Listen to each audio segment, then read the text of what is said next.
Hey, welcome back to Grover. Thank you to those who've been sharing some of the memories and recollections of individuals that they feel exemplify some of the things that we've been talking about the last couple weeks. We feel really privileged to be able to read some of those stories, and we're really excited to be getting those archived for future generations to enjoy as well. And speaking of archives, we thought it'd be really special today to take a trip to the back into our archives for a really special episode of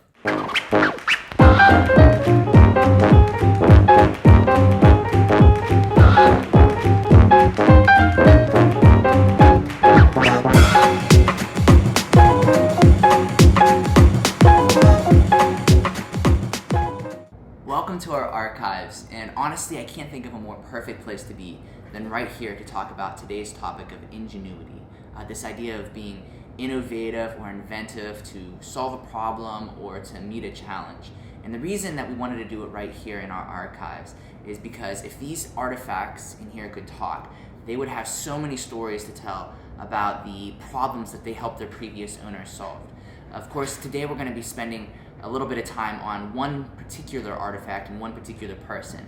And that person is, if you noticed at the beginning or recognize some of the locations here, is going to be the guy right here, Mr. Fred W. Kennedy.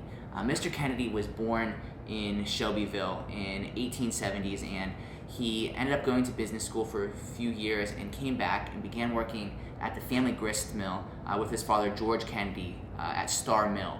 Star Mill was so popular that by 1902 it had actually taken off in a way that it was featured in picturesque Shelbyville as one of the most well-known and popular flowers in the county, that it was a household name. And this was largely due to the fact that they were always pushing ahead. In fact, in the Shelbyville Republican in 1883, they had a little article or a little ad that said, like, start giving us a call. You can place phone orders to get your flower ordered.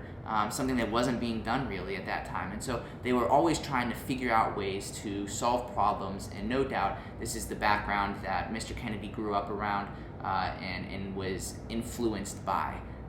It was while he worked for his dad at Star Mill that he recognized a problem that was going on, and that was that there was a significant amount of grain being lost during freight car transportation on the train. A few weeks ago, we had talked about how the train industry had come to Shelbyville, and a couple weeks ago, or last week, had talked about how it had impacted the furniture industry, how it had a positive impact on the local industry. And no doubt, the grist mill operations here in the county definitely benefited from the use of the train. But with Mr. Kennedy on it, he recognized that they weren't as beneficial as they could be, or they weren't as streamlined as they could be.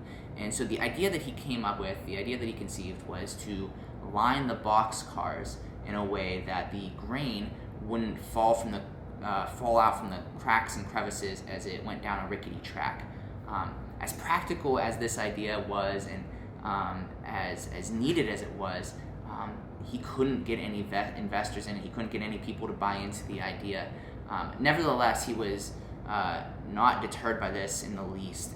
In fact, most people might have hung up their hats and said, like, well, I tried. Mr. Kennedy was not cut from that kind of cloth, and so what he did was he actually patented this idea and launched Kennedy Carliner around 1906. For the first few years, while he was trying to secure interest in this Carliner idea, what he started making was an assortment of bags for various objects and various needs.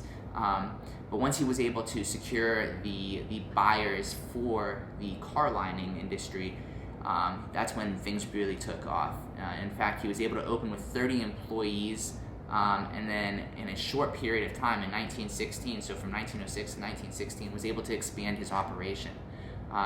That's not to say that there weren't hiccups along the way. In fact, in 1923, the entire factory ended up burning down. And while this might have, again, rocked some people to the core and said, it's time to hang up my hat, time to call it quits, Mr. Kennedy once again kind of showed his grit and his determination and advanced forward once more, was able to get the factory rebuilt. In fact, was so popular that he was able to purchase defunct furniture industries around town to start putting into the factory itself. One of those being the Hodel Furniture Company, the one that we talked about last week, that Mr. Joseph with the fountain had run for a number of years. So his legacy certainly was felt around the world and in the transportation industry because of this invention. But he did more than just invent one thing or focus in on one area. His innovative streak, this ingenuity was felt across the board. And in Shelbyville alone, the impact that we saw, we still feel today. And he was a part of the building committee that got the first city hall built in town. Unfortunately, that city hall burnt down in the 1920s, the end of the 1920s, but he was instrumental in securing the land, and that land is still used by the current city hall today. In 1926, he built the Kennedy Hotel, and it was right next to the train tracks on East Washington Street. And believe it or not, if you went down to 213 East Washington Street, you would still see that building today. No doubt he saw the benefit of having something so close to the train tracks, a hotel so close to the train tracks, and saw that the train industry was on the rise, and that he really believed in where Shelbyville was heading at that time. And then finally, the big thing, the thing that we still use to this day, is in the late 1920s, he and his wife bought 10 acres of land just east of the city of Shelbyville, and had the intent of opening a park.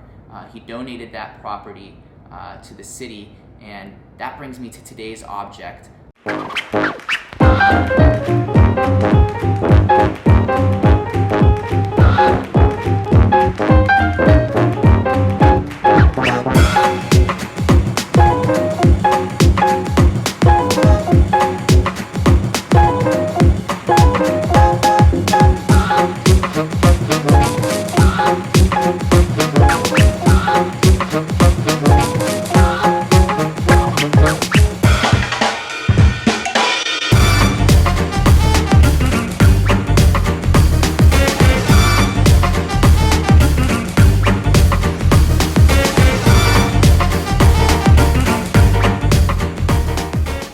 This certainly doesn't look like something that you might recognize, but that's, believe it or not, a picnic basket.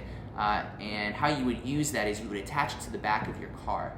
And we can only imagine that this was used after getting that 10 acres of land to have picnics with him and his wife out at what eventually became Kennedy Park. And so if you've ever been to Kennedy Park, you can thank Mr. Kennedy.